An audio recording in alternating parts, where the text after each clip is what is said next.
Starting.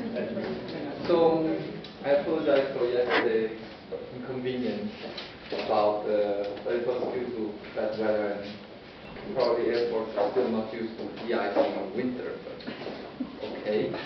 And it's really a pleasure for the ASAP group to have Professor Schöler here today and to see you wake up early. He's the director of the Maxwell Institute for molecular biomedicine in Münster, and he's an expert in glial cells and germ cells, and especially reprogramming, in order to understand what are the factors that lead to stemness. So I will make a very short introduction, and I think I just let Professor Schöler to speak today, and thanks for coming.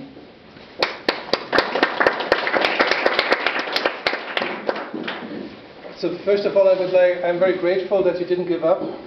I didn't give up. I was sitting in the plane for 2 hours. Before I got on the plane for 3 hours, but finally I made it, and I enjoyed the evening very much. So it's still the old date, December 3. But to start with the topic I'm interested in, I would like to ask you what these two bodies have in common. Beautiful Claudia Schiffer. And those who don't recognize him from the back certainly will recognize the former governor of California. So what do they have in common with our bodies? Now I'm coming to the sad side.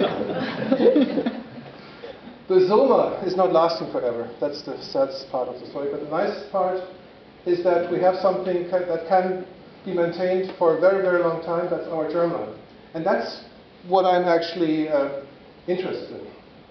And we're using the mouse as a model system to study the germline. Here you see 3 bodies. They have been cloned by the computer, by copy and paste, not by nuclear transfer. So these are connected by the germline. And part of the germline is quite obvious to all of you. That's the germ cell lineage that gives rise to sperm and egg. But there are these cells in between, the pluripotential cells, which give rise to the 3 germ layers and the germ cell lineage. And those together comprise the germline. And it's a pluripotential cell actually has, the minimalistic definition, has to be able to form the 3 germ layers, or derivatives of the 3 germ layers, and the germ cell lineage. Mostly people just consider this to be pluripotential. It's including the germ cell lineage. And actually, I've been interested in the germline since more than 20 years. When I was still in a postdoc in Peter Hick's lab, where we had defined a factor, first by bandshift analysis, by developing a micro-extraction procedure where you could just even go for primary germ cells, just a few cells from a very tiny fetus. And the germ cell specific expression of this one factor, which I call it OC4, and then later cloned, is the one that I think helped us and will help us to understand the germline. So looking at the germline now from a different perspective, as I said, connecting the species in a way, the organisms of the species in a way that you start off here again. And actually it's the only cyclical lineage that you have. All others terminate.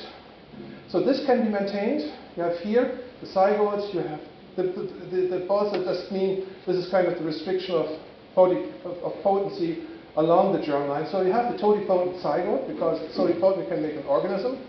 Then you have the early embryo, the pre-implantation embryo, which is schematically presented here with the inner cell mass, and then you have the differentiation into the apiblast and the hypoblast, and this further, that's implanting. Then you have further development. And in a way, so far, we have defined, or the scientific community has defined, different types of pluripotential cells in the early embryo. And I'm going to come to that later on. And then you have here unipotent cells, primary germ cells, that in the male will then eventually differentiate into spermatogonial stem cells, which are the ones giving rise to sperm. So what you see here is that the germline basically has, if you wish, 3 phases: a totipotent, a pluripotent,